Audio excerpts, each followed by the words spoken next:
Mesdames et messieurs, bonjour et bienvenue à cette émission Plus grand que soi, votre animatrice Marie-Josée Harel. Et aujourd'hui, j'ai la chance de rencontrer une femme, une grande leader spirituelle internationale qui va de par le monde en prêchant un message d'amour et de lumière. J'ai le plaisir d'accueillir avec moi celle que les gens appellent affectueusement et simplement Saïma. Bonjour Saïma. Bonjour à vous. Merci beaucoup d'être ici. Vous êtes de passage à Montréal en ce moment. Et c'est une terre que vous connaissez bien quand même, le Québec. Ah, et j'adore le Québec. Vous avez déjà, je crois, habité, hein, même? Oui, j'ai vécu à Montréal, j'ai vécu à Saint-Sauveur. Je ne dirais pas je viens au Canada, jamais, jamais. Je vais au Québec. C'est pas la même chose? Ah non, du tout. Ça va faire plaisir là, à certains de nos spectateurs. Ah, mais c'est unique, les Québécois. Il y a quelque chose d'unique. Et la terre québécoise est unique.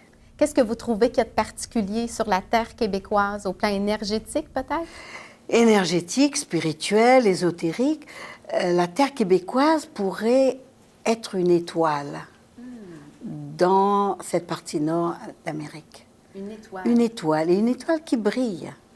Je crois il y a 3 ans, dans une interview, ou 2 ans, j'ai dit clairement que les gens vont être attirés à venir au Québec. Et je vous garantis qu'il y a beaucoup de gens qui ont immigré au Québec depuis. Oui, très certainement. Saïma, vous propagez particulièrement un message naturellement d'amour et de lumière, oui. Et ce que je trouve très intéressant, j'ai écouté quelques entrevues de vous sur YouTube et j'ai l'impression que vous n'appartenez à aucune religion. Ça semble être un message très universel. Oh, si, j'appartiens à la religion de l'amour. La religion de l'amour. Voilà. Et en effet, n'est-ce pas, la religion la plus importante? Et vous parlez de l'avènement de l'âge de l'illumination globale. Ah, parfait. Pouvez-vous nous décrire en quoi ça consiste? L'être humain souffre. Souffre et souffre et souffre encore et encore de cette énergie de se sentir abandonné, de se sentir seul, de se sentir rejeté. Nous avons passé d'un ancien état à une nouvelle conscience, que peut-être quelques-uns appellent l'apocalypse d'ailleurs, la fin du monde. Ce n'est pas la fin du monde en tant que sphère de terre, c'est la fin du monde d'un état de peine, d'un état de rejet, d'un état de souffrance. Et nous sommes en train d'illuminer notre conscience. C'est la destinée de la Terre. Donc tout ce qui est sur la Terre va bouger avec. Et c'est très beau de voir le nombre de gens qui souffrent, qu'il y a 10 ans, ou il y a 5 ans, même 2 ans, disaient « moi je suis athée ». Oui, oui. Mais ce n'est pas une question d'athée par rapport à un Dieu. C'est maintenant cet état, je peux avoir une vie plus agréable. Malheureusement, le fait que l'être humain ne s'abandonne pas à la lumière, au divin ou à l'amour avec un grand A. Je ne parle pas de l'amour de la relation amoureuse. Hein. Je parle d'un amour qui ne s'arrête jamais. Un amour qui ne se tarit pas. Un amour qui est toujours présent pour guérir le cœur de l'humain, de l'humanité même, je dirais. C'est absolument magnifique. Et cet état d'illumination nous transforme à notre vraie nature, à notre état authentique, qui est Satchitananda, qui est vérité intérieure, avec un grand V, que nous allons retrouver partout après, dans toutes les cultures, dans toutes les religions, si nous pouvons parler de religion, mais surtout dans toutes les scriptures, dans les Écritures. Oui. Après quoi, il y a l'état d'extase. Ça, c'est après l'illumination? Ça se fait plus ou moins en même temps. Car la voie de la spiritualité, c'est... Imaginez que vous êtes un oignon, oui. Et qu'aussitôt que vous mettez les pieds, le cœur, les mains, l'âme, votre cerveau, hein, moi je suis toujours habitée par la transformation du cerveau, c'est comme si les couches d'oignon se peel. L'oignon est pelé, vraiment, on enlève les couches d'oignon. Voilà. Et plus vous allez vous rapprocher vers la partie centrale de l'oignon, où c'est transparent. Donc l'être humain devient transparent et la conscience a shifté continuellement. Comment on peut valider qu'actuellement, il y a vraiment, comme vous parlez, d'un shift de conscience au plan mondial? Comment on peut... Parce qu'il y a beaucoup de gens qui actuellement, naturellement, regardent les informations, les nouvelles, et on n'a pas l'impression que dans bien des sociétés, des pays, qu'il y a un shift de conscience qui est en train d'opérer. Comment on peut valider ça? Premièrement, si vous constatez, beaucoup de pays maintenant créent des organisations de non-profit. Sans but lucratif. Sans but lucratif. Pour servir l'autre. C'est tout simple.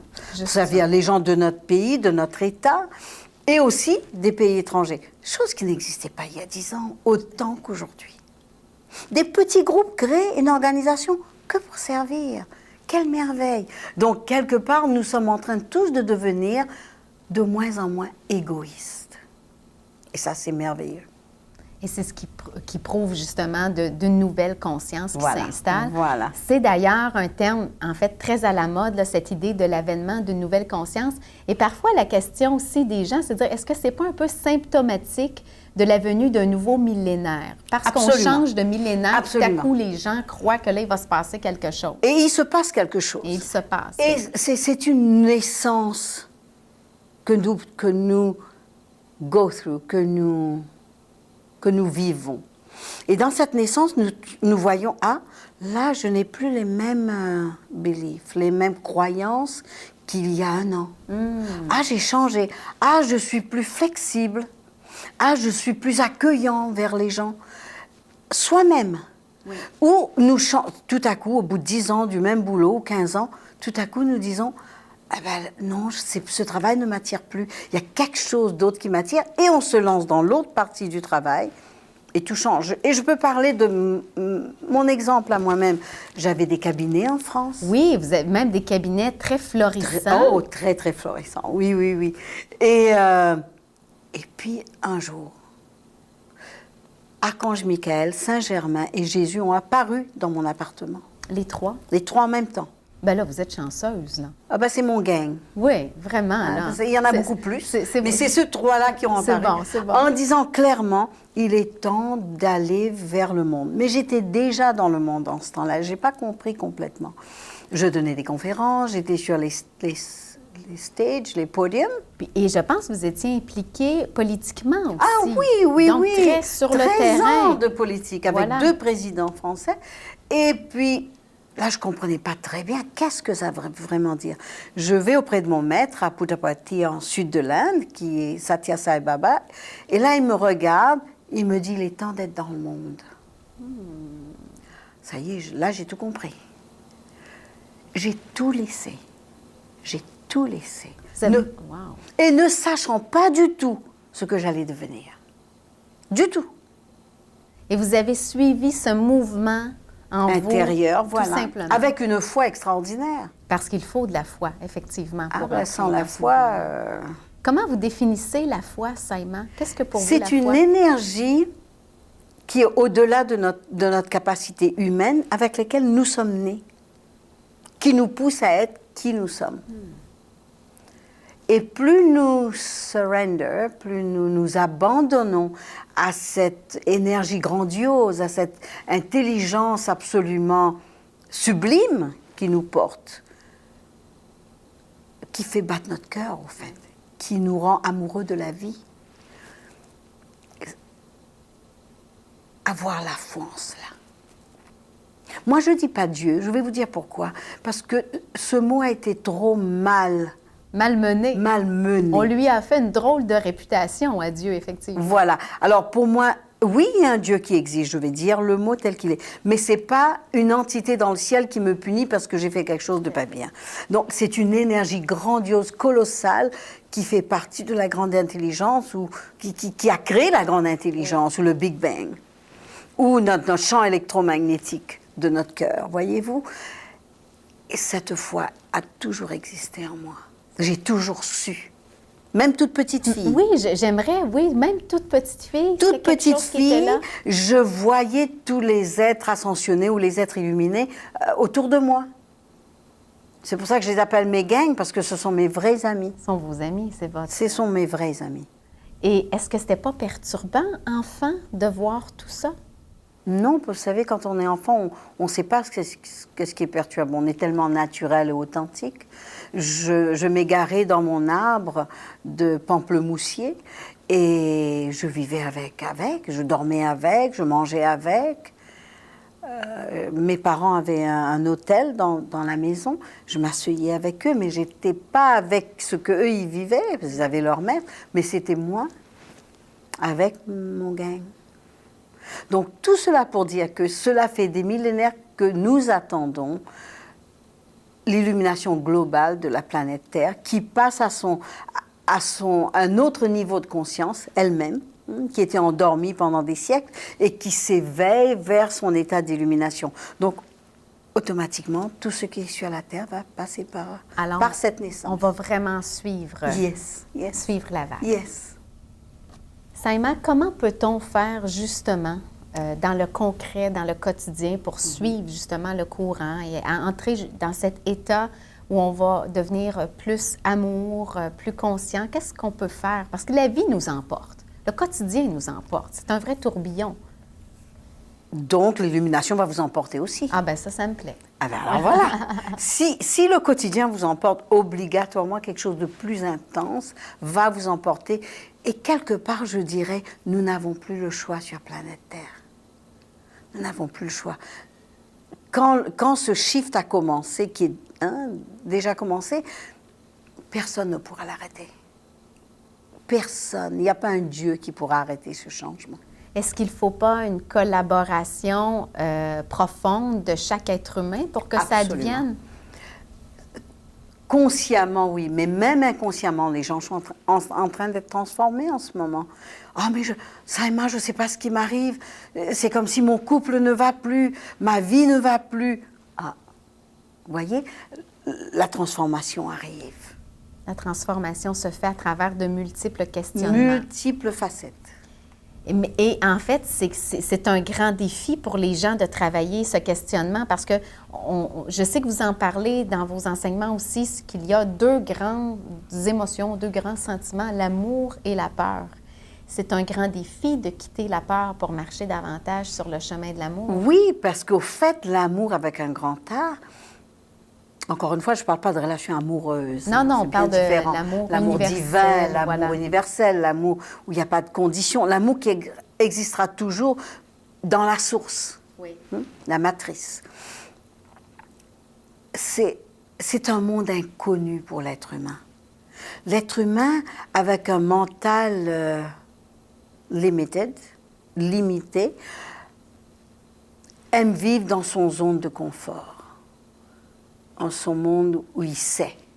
Mais c'est un faux savoir, c'est une illusion, parce que l'inconnu est le réel. L'inconnu est le réel. Et l'inconnu, qui est le réel, est authentique et ne change pas.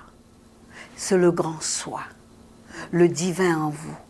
Mais c'est vrai, étant attaché avec des multitudes de chaînes, l'être humain ne sait pas qu'il y a quelque chose d'absolument grandiose de l'autre côté. Habitude, croyance. Est-ce qu'il faut se donner justement la permission de faire du ménage dans toutes nos croyances? Ça c'est parfait. Oui. Parfait. C'est un grand défi parce que souvent, quand on parle de spiritualité, en tout cas, je ne sais pas ailleurs, mais au Québec, on a comme l'impression que les gens ne peuvent pas se donner la permission de revoir leur définition de Dieu, de revoir leurs croyances. Il y a une espèce de paralysie intérieure. On commence à le voir davantage. Il m'arrive souvent de dire qu'il est très sain pour notre vie spirituelle de revoir nos croyances continuellement. Il faut nettoyer. Nettoyer. Vous savez, je donne un séminaire assez unique dans le monde qui s'appelle Journey Profound Healing, la guérison profonde. Très souvent, après ce programme, les gens m'écrivent « J'ai nettoyé mes placards, j'ai fait du ménage dans ma maison. » Pourquoi? Parce que la conscience a shifté. La conscience a changé. Donc, nous ne voyons pas les choses de la même façon. Et c'est très important. Ou même prendre son carnet d'adresses et tout nettoyer une fois par an. Du moins, c'est ce que je fais. Vous faites du ménage dans vos relations aussi? partout. Ah, partout, partout. Voyez-vous, une chose que je constate, quand quelqu'un commence à vraiment pénétrer dans sa voie qui lui convient, beaucoup de ses amis les quittent. Parce qu'ils ne sont plus sur les mêmes fréquences. Donc, ils se reconnaissent plus, ils se connaissent plus. Donc, au lieu d'être superficiel, être non authentique, c'est-à-dire betrayal, how do we say betrayal? Trahir. Se trahir soi-même, eh ben, moi, j'invite les gens à être plus authentiques.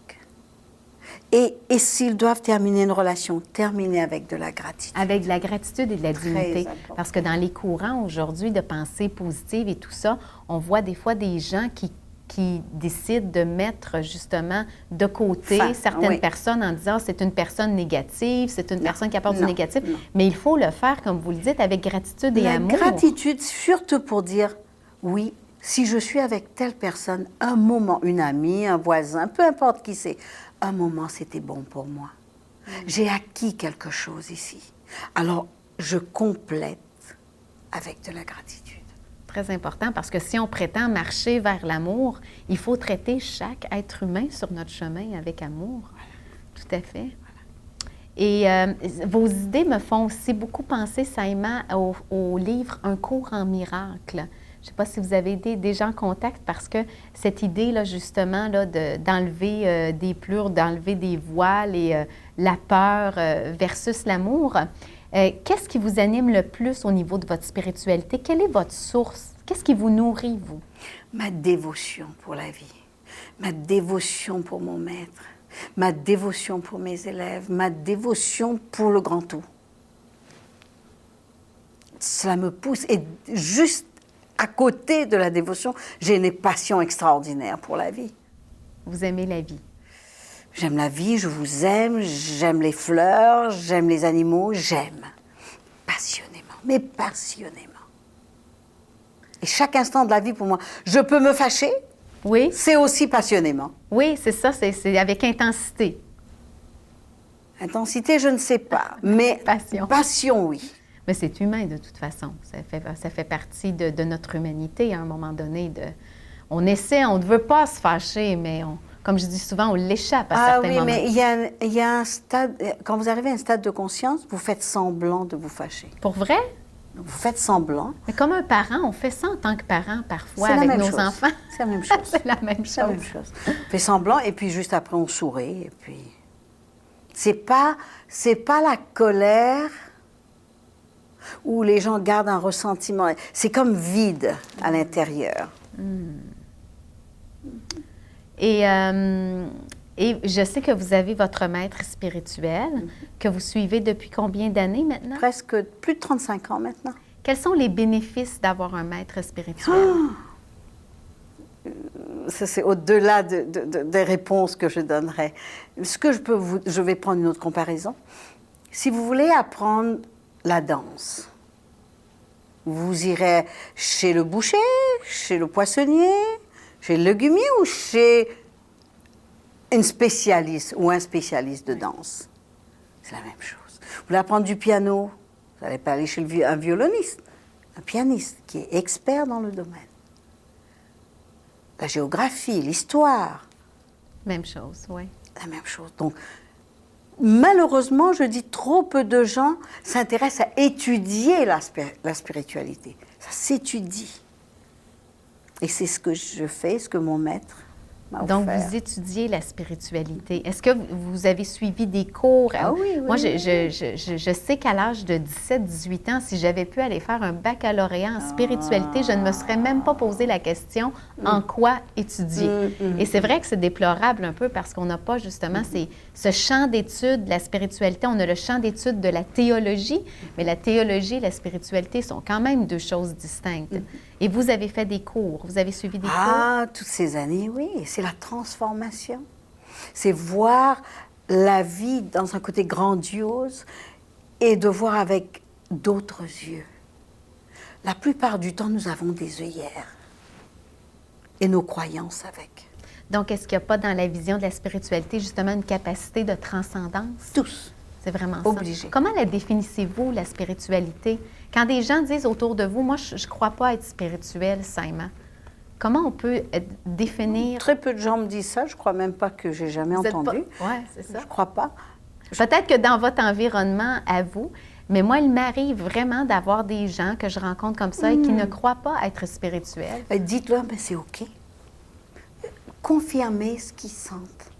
Et vous verrez si la personne est intéressée. Oui, mais vous pouvez peut-être m'expliquer pourquoi. Là. Oui, voyez-vous? Voilà. Confirmez leur état. Ah oui, c'est OK, vous croyez pas? Oui. Et ces gens vont se sentir plus ouverts. Pourquoi? Parce que vous les accueillez. Voilà. Donc, faire preuve d'un accueil à ce niveau-là. L'accueil, c'est votre cœur, hein? Parce que leur dire, mais non, vous avez tort, ça c'est un jugement. Oui. Alors que l'autre a le droit de croire à qui veut. Il y a des gens qui viennent au darshan et qui ne seront pas sur une voie spirituelle, mais quand ils viennent au darshan, ils se sentent tellement bien. Tellement bien. Cela dure peut-être 2-3 mois. Après, ils ont envie encore de darshan. Mais ils vont ni méditer, ni faire des pratiques spirituelles parce qu'ils n'y croient pas. Et c'est OK avec moi. Saïma, je sais que dans votre message, vous dites ne pas vouloir faire des adeptes, mais vraiment faire des maîtres spirituels avec les gens qui vous suivent. Comment on peut développer cette autonomie spirituelle chez les gens? Parce que là, vous avez beaucoup d'influence. Il y a des gens, justement, de l'influence. Comment on peut développer une forme, justement, d'autonomie, rendre les gens capables de s'occuper eux-mêmes de leur apprendre cheminement? la maîtrise. La maîtrise de leurs pensées, la maîtrise de leurs émotions. Tout simple. Master yourself. Maîtrisez vos actions, maîtrisez... Je ne parle pas du côté des faire semblant. Les maîtres, on sait faire semblant pour ramener quelqu'un dans l'axe. Mais vraiment apprendre et éduquer les gens à maîtriser leur énergie. À tous les niveaux. Émotionnel, mental, physique, sexuel, tout. Tout se maîtrise. C'est un message qui est pas contradictoire, mais un peu avec le monde dans lequel on vit. Mais c'est le message des grands sages de tous les temps, la maîtrise. Et c'est comme si nous avions perdu ça de vue un peu dans notre société, où on vit à fleur de peau, où on veut justement le plus de sensations fortes, le plus de plaisir possible. Oui. Et qui ne dure pas. Les gens sont plus en réaction qu'en création. Plus dans la peur que dans l'amour. Il n'y a que dans la peur que nous sommes en réaction. Et l'amour, ce n'est pas le cas. L'amour, votre cœur reste comme il est. Et puis vous laissez la vie vous emporter. Et l'amour vous emporter. C'est très beau.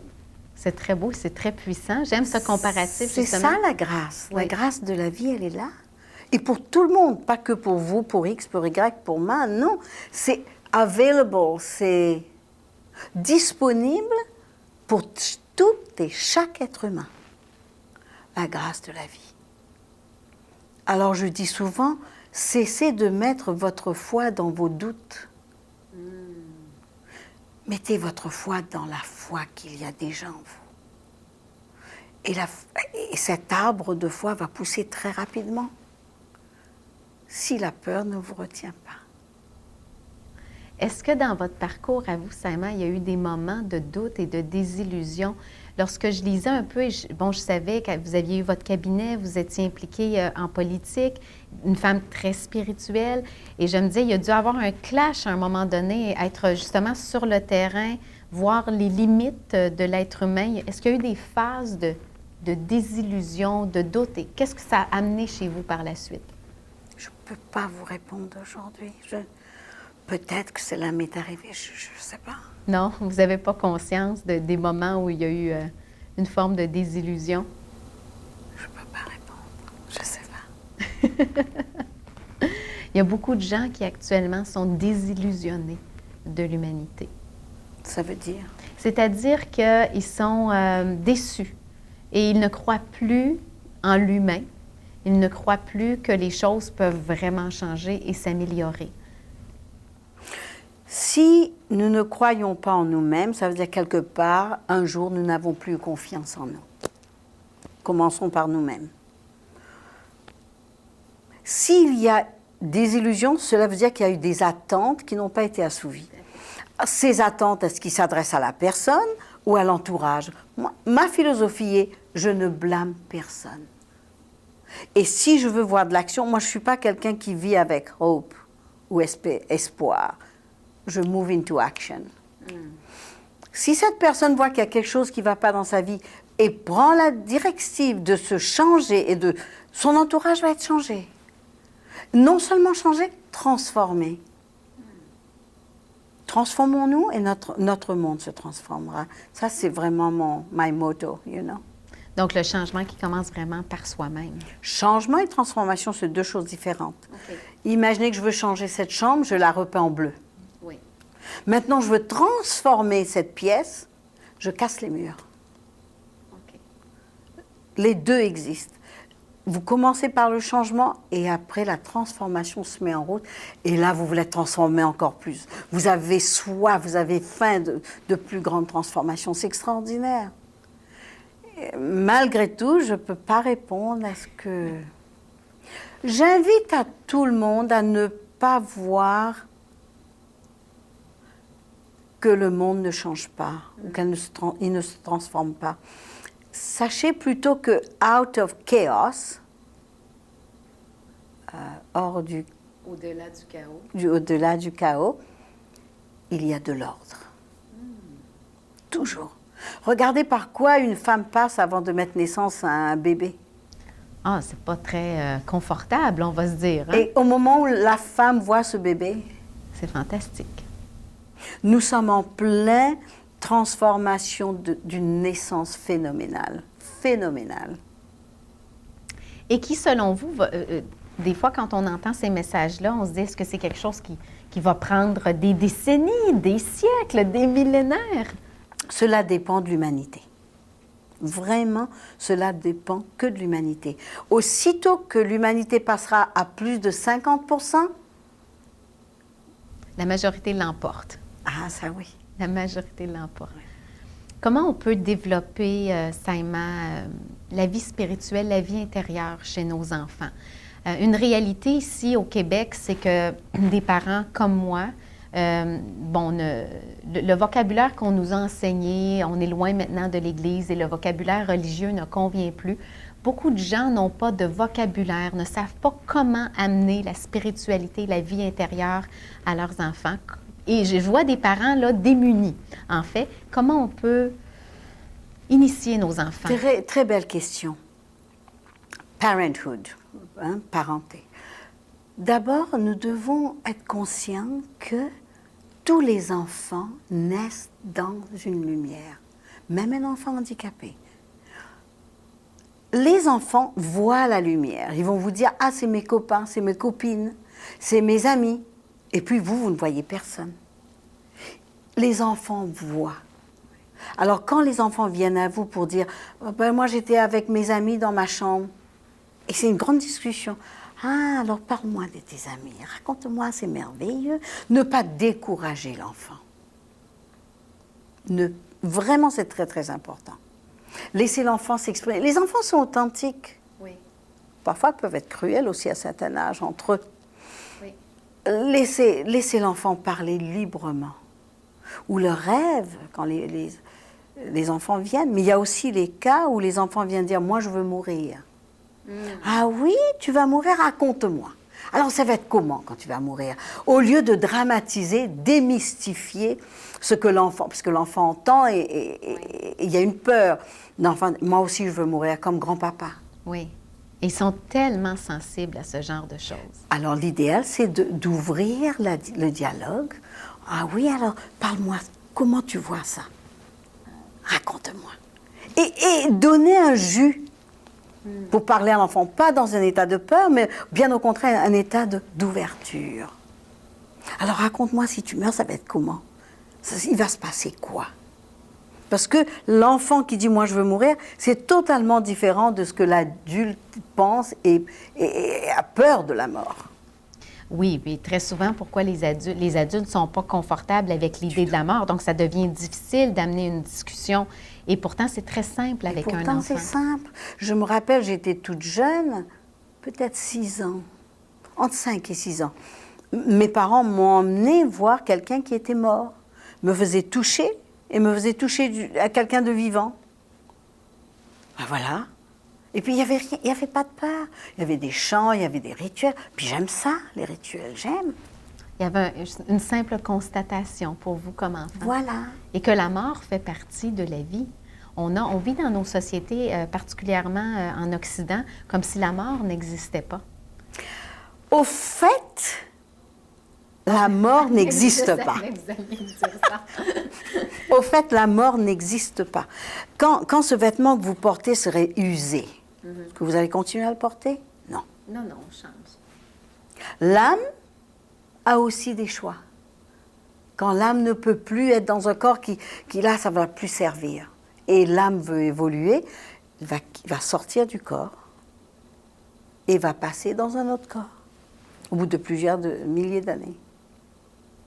C'est sûr que vu de cette façon-là, ça rend la mort un peu plus agréable, si on veut. Mais il y a beaucoup de gens, c'est inouï la quantité de gens qui croient qu'il n'y a rien après la mort, peut-être parce qu'ils n'ont pas été encore confrontés. Ça, c'est encore un autre sujet. Ouais. Mais pour vous dire, nous mourrons de l'instant où nous avons été conçus. Vous ne serez pas la même qu'il y a 5 minutes, 3 minutes, 1 minute. Il y a une mort qui s'est déjà faite. Et juste notre corps, de toute façon, change. On a physiquement nos cellules qui se régénèrent. Nous n'avons pas le même corps. Nous ne sommes plus la même personne qu'il y a seulement 10 ans. Absolument. Alors, donc, du moment de la conception, il y a la mort. Oui. Il y a la mort. Ce que je veux dire par là, quand je dis la mort n'existe pas, c'est que notre essence ne change pas. L'essence que nous sommes ne change pas. Ça, c'est... Non. Et un jour, nous commençons notre première étape de transformation de conscience en allant vers l'éveil. Première étape. Deuxième étape, l'illumination. Troisième étape, l'ascension. L'ascension non seulement de la conscience, mais de la matière. Donc, il n'y a pas un jour sur cette terre même, il n'y aura pas de mort où on brûle les corps, où on enterre les corps. La matière, les cellules, les molécules, les atomes, les ADN vont tout être transformés en lumière et nous bougerons de ce plan, nous irons vers un autre plan. Très intéressant. Ça, c'est la partie ésotérique de mon enseignement. Saïma, quelle est la finalité d'un cheminement spirituel? Parce qu'il y a beaucoup de gens qui entreprennent un cheminement spirituel à la base pour se sentir mieux, mais quelle est la finalité de tout ça? Il n'y a pas de finalité. Imaginez que sur le chemin, l'éveil se fait. Donc vous avez une autre conscience vers la vie et envers la vie. Après l'éveil, il y a l'illumination où votre conscience devient une conscience globale, une conscience divine, une conscience du grand tout, une conscience, vous êtes cette fleur, vous êtes cette personne. La conscience, elle a basculé complètement. Vous êtes devenu l'incarnation de Bouddha, l'incarnation de Shiva, l'incarnation de la Divine Mère, l'incarnation du Christ. Voilà, vous êtes devenu cela dans un corps humain. Comment peut-on savoir qu'on est illuminé? Ah, je crois que ça ne peut pas se rater. Ah, pour vrai? Ah, ça ne peut pas se rater. C'est comme si, moi je vais vous dire, c'est comme si pendant des années ou des siècles, vous avez porté des grosses lunettes de soleil très épaisses, où vous avez tout vu filtré, et vous y avez cru. Comme si vous croyiez dans vos rêves. Hein? Voilà. Et puis vous savez que les rêves s'arrêtent. Hein? L'illumination, ces lunettes tombent d'un coup. Ou tombent progressivement. Les deux cas sont valables. Vous ne pouvez pas rater. Ah, ça, vous ne pouvez pas rater. Parce que plus rien ne sera comme avant. Plus rien. Vous allez voir, par exemple, vous regardez, vous allez vous voir dans l'autre. Ce qui veut dire que vous ne jugerez plus. parce que vous voyez là, et voyez-vous dans la C'est personne. comme si on fait partie l'un de l'autre. Il n'y a plus Voilà. de frontières. Il n'y a plus de frontières, il n'y a plus de veil, de voile, il n'y a plus de... Ah, il n'y a plus rien. Tout, vous êtes devenu transparent. À un point, vous vous fondez avec la vie de cette façon. Il n'y a plus de séparation, mais en rien. Regardez un chat, ça fait partie de ma conscience. Un dauphin, cela fait partie de ma... Une étoile, je suis une étoile. Telle est l'étoile. C'est absolument extraordinaire. Vous ne pouvez pas rater. Alors, on le sait quand ça nous arrive. Ah oui, vous le savez. Alors, comme je disais, il y a deux types d'illumination. Il y a l'illumination qui arrive d'un coup. Et qui doit être très bouleversante. Ah ben non, parce que là, vous êtes sorti de l'état où Alors, il y avait ça va. dualité. D'accord. Tels que les hémisphères du cerveau. Vous êtes sorti, donc vous savez peut-être pas quoi faire, vous êtes là, en béatitude, en extase. Ça me rappelle Eckhart Tolle qui raconte dans son livre Le pouvoir du moment présent qu'il a passé des jours et des jours assis sur un banc de parc. C'est pareil. Comme ça. Vous êtes là en extase, rien n'est vrai, rien n'est faux. Il n'y a plus de dualité dans votre vie. Du tout. Il n'y a pas c'est bien, c'est pas bien. Il n'y a pas c'est noir, c'est blanc. C'est bon, c'est pas bon. Tout cela n'existe plus. Tout est. Tout est. Et tout est. L'eau est. Et je suis là et je vis l'instant pleinement. Il n'y a pas de manque. Mais alors, pas de manque du tout, du tout, du tout, du tout. Donc, on peut vraiment savoir quand on est dans un état de manque, c'est qu'on carbure un peu à la dualité. À la dualité et au passé et au futur. Vous êtes sorti de l'instant présent. Voilà pourquoi les enfants sont comme ils sont. Ils sont d'ailleurs jamais fatigués, hein, presque les enfants, toute la journée. Vrai. Pourquoi? Parce qu'ils sont dans chaque instant présent. Ils ne connaissent pas les ressentiments. Ils ne savent pas ce que c'est. Le passé, ils ne savent pas ce que c'est. Le futur, ils ne connaissent pas. Donc, ils vivent là, à l'instant. Ils pourront vous dire tout ce qu'ils veulent vous dire dans l'instant. Donc, voilà vers quoi nous allons entrer dans cette énergie du présent sur la Terre. Tout le monde. D'ailleurs, j'en suis sûre qu'il y a beaucoup de gens qui vivent des instants qu'ils appellent perte de mémoire. Éclairez-moi. Ce n'est pas une perte de mémoire. Les énergies colossales pénètrent le cerveau. La membrane centrale va commencer à se become thinner. S'amincir. Voilà, s'amincir.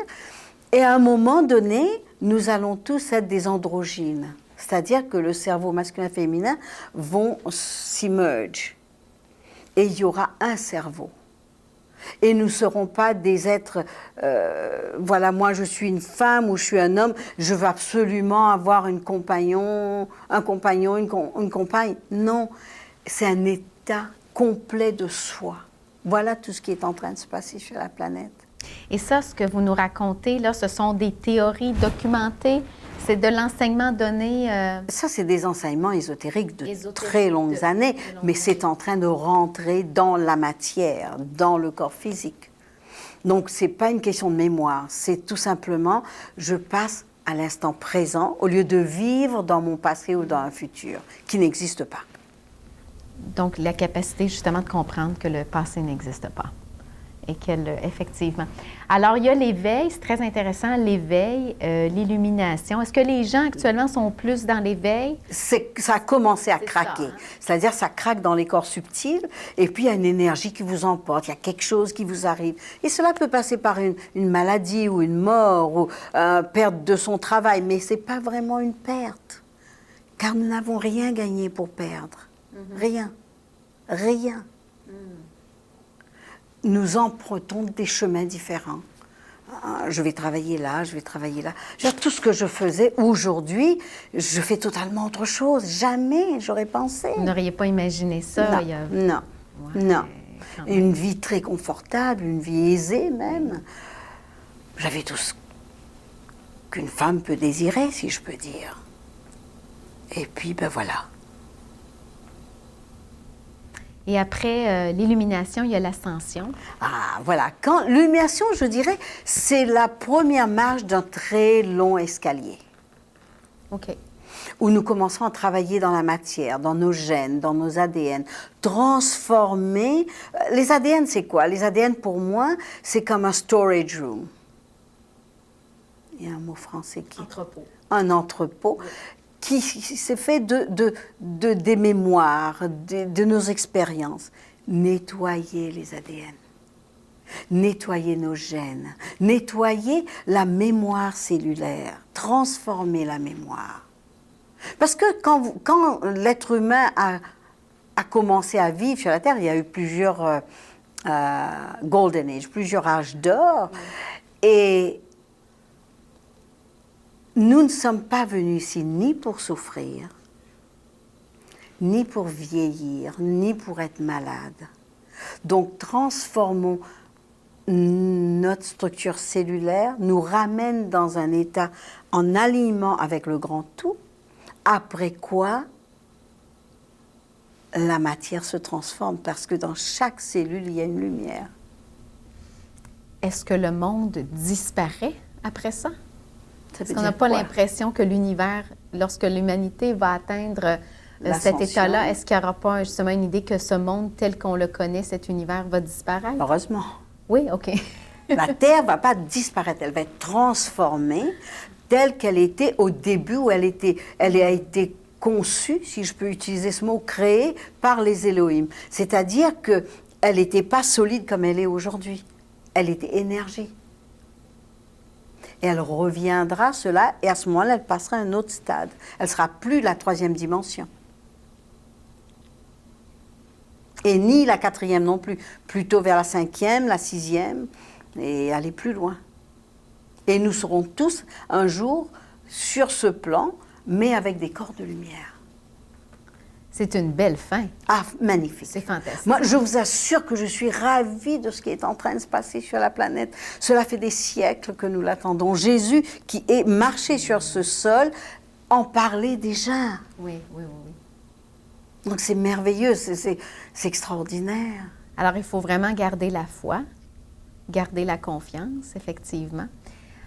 Pour le bénéfice de ceux et celles qui nous écoutent, qui nous regardent, est-ce que vous avez un conseil, un truc pratique à donner aux gens pour entrer davantage dans ce mouvement d'amour? Conseil, je ne sais pas. Ce que je peux dire, quelques-unes, quelques-uns vont traverser leur parcours pour pénétrer ce qui est là maintenant, sans difficulté. Ceux qui sentent qu'il y a un peu de difficulté, respirez. Respirez consciemment quelques secondes, restez immobile quelques secondes, allez aux toilettes si nécessaire quand vous êtes au travail. Et vous allez voir qu'il y aura une vague d'énergie qui sera plus agréable et aimante en même temps. Aimante, vraiment. Donc, la respiration pour faire tomber les résistances. Est-ce qu'on peut dire ça comme ça? Pour tout, hein? Tout. Détendre les muscles, passer d'un autre moment, rentrer dans le présent. La respiration consciente.